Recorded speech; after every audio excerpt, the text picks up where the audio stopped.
ஓம் ஸ்ரீ குருப்யோ நமः. வக்ரதுண்ட மகாக்காய சூரியகோடி சமப்பிரப நிர்விக்னம் குருமே தேவ சர்வகாரியேஷு சர்வதா. ஆன்மீகம் பிளஸ் நேயர்கள் அனைவருக்கும் ஜோதிட குருஜியின் இனிய வணக்கங்கள், வாழ்த்துக்கள், ஆசீர்வாதங்கள். பார்வதி பரமேஸ்வரால் துணையோடும் எம்பெருமான் முருகப்பெருமானின் அருளாசியோடும் நவ கிரகங்களின் துணையோடும் இந்த பதிவினை ஆரம்பிக்கின்றோம். இந்த அருமையான காணொலியில் நம்ம பார்க்க போகிறது 2026ஆம் ஆண்டு ஜனவரி மாத ராசி பலன். எல்லாருக்கும் இனிய ஆங்கில புத்தாண்டு நல்வாழ்த்துக்கள். இந்த புத்தாண்டில் எல்லாருக்குமே சுபிக்ஷம் நிறைய கிடைக்கணும், பிரச்சனைகள் குறையணும், எல்லாருமே நன்னா இருக்கணும் அப்படின்னு பகவானை பிரார்த்தனை பண்ணிக்கிறோம். அதே சமயம் இந்த மாதம் பார்த்தீங்கன்னா ஒரு 4 கிரகங்களோட பயிற்சிகள் இருக்குது. சாதாரண மாதம் வரக்கூடிய பயிற்சி தான். இந்த செவ்வாய் பகவானோட பயிற்சி இருக்குது 15ஆம் தேதி. அதுக்கப்புறம் சுக்கிர பகவான் அவர் 13ஆம் தேதியே பயிற்சி ஆயிடுறார். அதுக்கு அடுத்தது பார்த்திங்கன்னா சூரிய பகவான் 14ஆம் தேதி அழகாக மகரத்துக்கு வரப்போகிறார். உத்தராயண புண்ணிய காலம். இந்த உத்தராயண புண்ணிய காலம் அப்படிங்கிறது ரொம்ப விசேஷமான இது. உங்களுக்கு ஒரு தனி பதிவை நாங்கள் தரோம், ரொம்ப அற்புதமான பதிவு. அந்த உத்தராயண புண்ணிய காலத்தில் ஒவ்வொரு ராசிக்காராலும் ஒவ்வொரு நட்சத்திரக்காராலும் ஒரு விசேஷமான பரிகாரம் பண்ணால் ரொம்ப விசேஷம். ஏன்னா உத்தராயணம்ங்கிறது அவ்வளோ விசேஷம். அது இந்த உத்தராயணம் எதுக்காக வந்தது எப்படின்னு சொல்கிறேன் அப்புறம். அதுக்கு அடுத்தபடியாக புத பகவானோட பெயர்ச்சி அது 17ஆம் தேதி இருக்குது. மற்றபடி ராகு கேது அதே இடத்துல தான் இருக்கா. அதுமாதிரி சனீஸ்வர பகவான் குரு பகவான் வக்ரகதியிலே தான் நீடிக்கிறார்.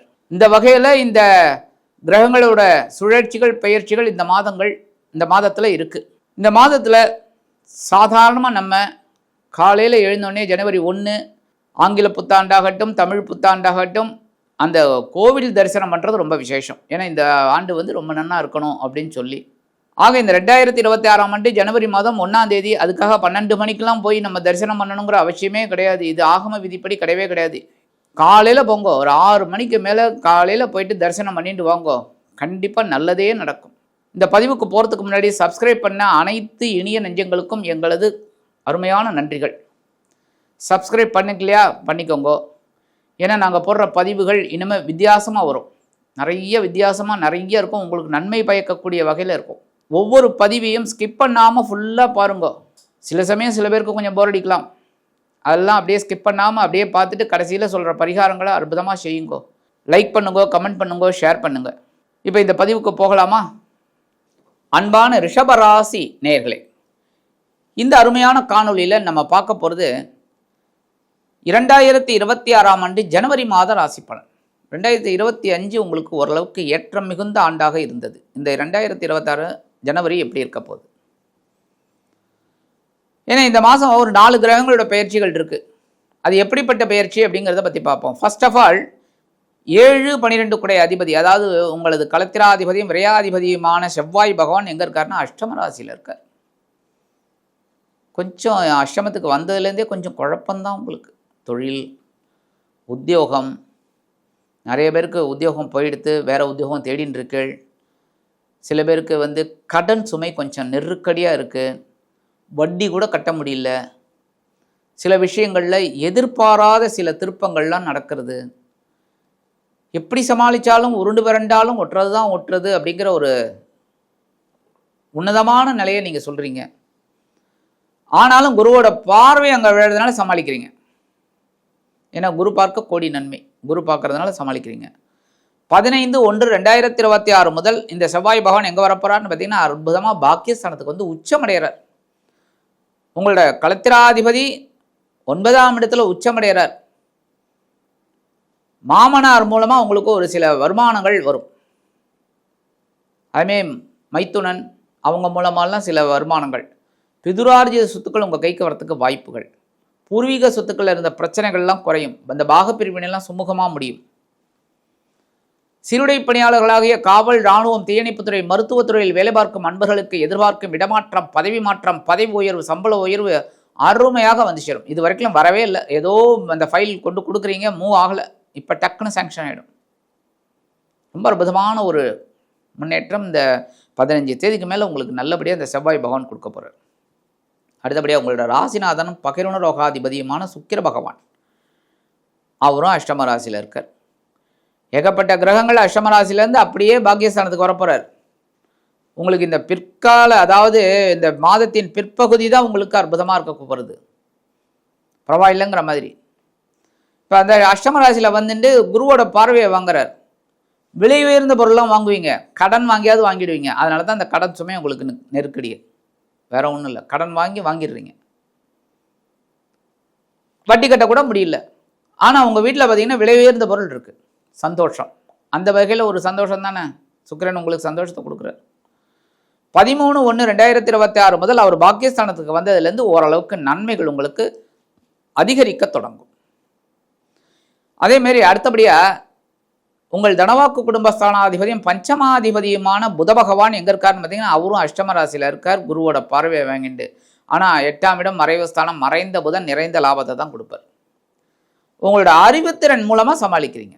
ஏகப்பட்ட பிரச்சனைகள் வந்தாலும் அந்த நெளிவு சுழிவுன்னு சொல்லுவாங்க பார்த்தீங்களா, அந்த அறிவின் மூலமாக நீங்கள் எல்லாத்தையும் சமாளிக்கிறீங்க. அந்த புத பகவான் உங்களுக்கு அனுகிரகம் பண்ணிட்டு இருக்கார். அதுமாதிரி படிக்கிற குழந்தைகள்லாம் கொஞ்சம் அப்படியே மத்தியமமாக படித்து அப்புறம் முன்னேறக்கூடிய ஒரு வாய்ப்பு. 17/1/2026 முதல் இந்த புத பகவான் அவரும் பாக்கியஸ்தானத்துக்கு வந்துடுறார். அப்படியே எல்லாரும் டிரான்சிட் ஆகிறாங்க. எல்லாரும் உங்களோட 8ஆம் இடத்துல இருந்துட்டு அப்படியே 9ஆம் இடத்துக்கு வர போகிறாங்க. ஸோ இந்த புத பகவான் உங்களுக்கு பெரிய மாற்றத்தை கொடுப்பார், ஒரு முன்னேற்றத்தை கண்டிப்பாக கொடுப்பார். தொழில் ரீதியாக, உத்தியோகம் ரீதியாக எல்லாமே ஒரு மாற்றத்தை நல்லபடியாக இனிமையாக கொடுப்பார். அடுத்தபடியாக சுகாதிபதி சூரிய பகவான். சுகாதிபதி சூரிய பகவான் எங்கே இருக்காருன்னு பார்த்தீங்கன்னா அவரும் அஷ்டம ராசியில் தான் இருக்கார். ஆனால் ஏகப்பட்ட பிரச்சனைகள் இருக்குது உங்களுக்கு, அதை சமாளிக்கிறீங்க குருவோட பார்வையை வாங்கினால. இல்லைன்னா ரொம்ப டென்ஷனில் தான் இருக்கும். ஆனால் இப்போவும் டென்ஷன் இருக்குது உங்களுக்கு, உடல் ரீதியாக, மன ரீதியாக, குடும்ப ரீதியாக, உத்தியோக ரீதியாக எல்லாமே குழப்பம் இருக்குது. இன்னமும் போயின்னு இருக்கு சார். உங்களை யாராவது கேள்வி கேட்டாங்க, எப்படிப்பா போகுது வாழ்க்கை அப்படின்னா, என்னமோ போயின்ட்டுருக்கு சார், ஏதோ உருட்டி பரட்டி போயின்ட்டுருக்கேன், தள்ளின்னு போயிருக்கேன். இந்த வடிவேலு தள்ளுன்னு பாருங்க ஒரு படத்தில், அதுமாதிரி தள்ளின்னு போயிட்டுருக்கேன், வாழ்க்கையை என்னமோ போயின்ட்டுருக்கு அப்படின்னு சொன்னவங்களுக்கு இப்போ ஓரளவுக்கு ஆதரவு கிடைக்கும். எப்போ 14/1/2026 முதல் இந்த சூரிய பகவான் உங்களை பாக்கியஸ்தானத்துக்கு வந்துடுறார். அப்போ செவ்வாய், சூரியன், புதன், சுக்கிரன் 4 பேர் அங்கே இருக்கார். சாதாரணமாக அந்த சூரியனை சுற்றி தான் அந்த புதனும் சுக்கிரனும் சுற்றிகிட்டே இருப்பாங்க. ஏன்னா புதன் வந்து இளவரசன், சுக்கிரன் வந்து இளவரசி, சுற்றிகிட்டே இருப்பாங்க. செவ்வாய் மட்டும் அப்பப்போ சேர்ந்துப்பாங்க. அந்த வகையில் உங்களுக்கு இன்னுமே ஓரளவுக்கு நன்மைகள் கிடைக்கக்கூடிய ஒரு காலகட்டம். அடுத்தபடியே அஷ்டமாதிபதியும் லாபாதிபதியுமான குரு பகவான் 2ஆம் இடத்துல இருக்கிறது ரொம்ப விசேஷம். ஆனால் வக்ரகதியில் இருக்கார். அவரே பலம் இல்லை சுவாமி, அப்புறம் எப்படி உங்களுக்கு நன்மை செய்வார்? பொருளாதாரத்தில் கொஞ்சம் இப்படி டென்ஷன் இருந்துருக்கு, பொருளாதாரத்தில் டென்ஷன் இருந்துருக்கு. ஆனாலும் சமாளின்னு சமாளிச்சுக்கிட்டு இருக்கீங்க. எதனால்? குருவோட பார்வையால். குருவோட பார்வைன்னு பார்த்தீங்கன்னா 5ஆம் பார்வையாக உங்களோட 6ஆம் இடத்தை பார்க்குறாரு. தைரியம் இருக்குது. இந்த வேலைகளை இப்படி செஞ்சால் வெற்றி அப்படின்னு ஒரு ஞானம் கிடைக்கிறது. அதை வச்சு பண்ணிட்டு இருக்கீங்க. உத்தியோகத்தில் சரி, தொழில் வியாபாரத்துலையும் சரி. அடுத்தபடியே 7ஆம் பார்வை உங்களோட அஷ்டமராசியை பார்க்குறாரு. உடல் ஆரோக்கியத்தில் கொஞ்சம் பின்னடைவு அப்படி இருந்தாலும், மருத்துவ செலவுகளாக இருந்தாலும் சமாளிக்கிறீங்க. அடுத்தபடியாக குருவோட பார்வை 9ஆம் பார்வை வந்து 10ஆம் இடத்துல விழுது. ஜீவனம் பரவாயில்லை. அதாவது நம்ம ஒரு குடும்பம் வந்து சர்வை பண்ணுற அளவுக்கு ஒரு தனம் வந்தாலே போகும், வரவு, அதாவது பண வரவு அந்த அளவுக்கு போயின்ட்டுருக்கு. குருவோட பார்வை உங்களுக்கு அற்புதமாக இருக்குது. அடுத்தபடியாக 9, 10 கூடிய அதிபதி சனீஸ்வர பகவான். உங்களுக்கு தர்ம கர்மாதிபதியே சனீஸ்வர பகவான் தான். இது ரொம்ப விசேஷம். ஏன்னா ஒரே கிரகம் வந்து தர்ம கர்மாதிபதியாக வர்றது உங்கள் ராசிக்கு மட்டும்தான், மற்ற நிறைய ராசிக்கு கிடையாது, எல்லாருக்குமே கிடையாது. 11 பேருக்கும் பார்த்திங்கன்னா ஒருத்தர் இருப்பார், தர்மாதிபதி கர்மாதிபதி ஒருத்தர் இருப்பார். ஆனால் உங்களுக்கு தான் பார்த்திங்கன்னா தர்ம கர்மாதிபதி 1. குடும்பமானவரை உங்களோட கண் பார்வையிலேயே உங்களோட அப்பா இருப்பார் கூடவே. அந்த வகையில் 9, 10 கூடிய அதிபதி சனீஸ்வரன் லாபஸ்தானத்தில் இருந்துட்டு அவர் ஒருத்தர் தாங்க உங்களை அப்படியே உசுப்பேற்றி விட்டு உங்களை நல்வழிப்படுத்தின்னு இருக்கார். ஆனாலும் சில பிரச்சனைகளில் நீங்கள் ஒரு சில தண்டனைகளும் படிப்பினைகளையும் உங்களுக்கு கொடுத்துட்டுருக்கார். கவனமாக இருக்கணும் ஒவ்வொரு விஷயத்தில், அப்போ தான் லாபம் கிடைக்கும். லேசினஸை விட்டுட்டு உழைக்க ஆரம்பிங்க, லாபம் ஆட்டோமேட்டிக்காக கொட்டும். ஆனால் மமதை இருக்கக்கூடாது. ஏன்னா சனீஸ்வர பகவானுக்கு மமதை மட்டும்தான் பிடிக்காது, கர்வம். ஆஹா நம்ம நிறைய சம்பாதிச்சிட்டோம்பா அப்படின்ட்டாலே டக்குன்னு ஆஃப் பண்ணிடுவார், ஒரு கூட்டிட்டு அப்படியா இந்த புரிஞ்சுக்கோ அப்படின்னு. ஆனாலும் இந்த சனீஸ்வரன் போன்ற பார்வைன்னு பார்த்தீங்கன்னா உங்களோட ஜென்மராசியை பார்க்குறாரு. கொஞ்சம் லேசினஸ் இருக்குது, கரெக்டாக ஏதாவது ஒரு இதில் ஒரு பண்ணணும்ல, அதுதான் அதை நிவர்த்தி பண்ணிட்டு போங்க நீங்கள், அப்போ நல்லது. அடுத்தபடியாக 7ஆம் பறவை உங்களோட பஞ்சமஸ்தானத்தை பார்க்குறாரு. குழந்தைகள் மூலமாக கொஞ்சம் குழப்பம் இருந்துருக்கு. அடுத்தபடியாக 10ஆம் பறவை உங்களோட அஷ்டமராசியை பார்க்குறாரு. உடல் ஆரோக்கியம் +or- இருக்குது. ரைட். இப்போ ராகு பகவான் அப்படின்னு பார்த்தீங்கன்னா உங்களுக்கு ஜீவனஸ்தானத்தில் இருக்க பரபரப்பாக இருக்கீங்க. கற்பனையில், அதாவது நாளைக்கு என்ன பண்ண போகிறோம் அப்படின்னு நினச்சின்னு படுத்துருக்கீங்க.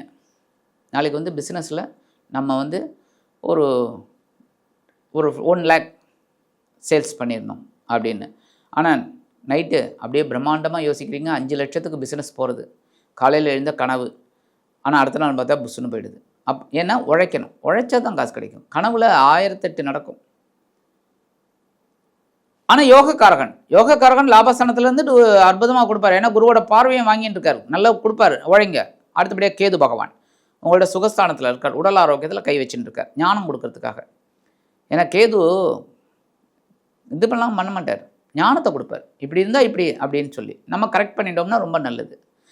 அதேமாரி இந்த வெளிநாடு வெளியூர் போய் படிக்கணும், உத்தியோகம் பார்க்கணும்னு நினைக்கிற குழந்தைகள்லாம் கண்டிப்பாக விநாயகரை வழிபாடு பண்ணிட்டு போங்க, கண்டிப்பாக டக்குன்னு சக்ஸஸ் ஆகிடும். அடுத்தபடியாக இந்த மாதம் முச்சூடும் சொல்ல வேண்டிய ஸ்லோகம் என்ன தெரியுமா? ஓம் ஸ்ரீ பஞ்சலிங்கேஸ்வராய நமக, ஓம் ஸ்ரீ பஞ்சலிங்கேஸ்வராய நமக சொல்லிகிட்டே வாங்க, அற்புதமான பலன் உங்களுக்கு கண்டிப்பாக கிடைக்கும். அடுத்தபடியாக மகாலட்சுமி தாயாரை வழிபாடு பண்ணுங்க. செல்வம் கொட்டுன்னு கட்டும் உழைக்கிறதுக்கு.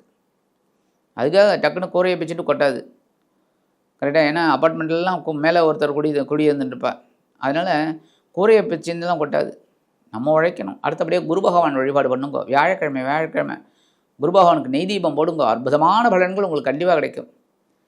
ஆக இந்த சின்ன பரிகாரம் நீங்கள் பண்ணினாலே இந்த ரிஷபராசி என்பவர்களுக்கு ஜனவரி மாதம் 2026ஆம் ஆண்டு அற்புதமான ஒரு மாதமாக கண்டிப்பாக அமையும் என்று கூறி விடைபெறுகிறேன். நன்றி, வணக்கம். மீண்டும் ஒரு அருமையான காணொளியில் உங்களை சந்திக்கிறேன். வாழ்த்துக்கள். வாழ்க வளமுடன்.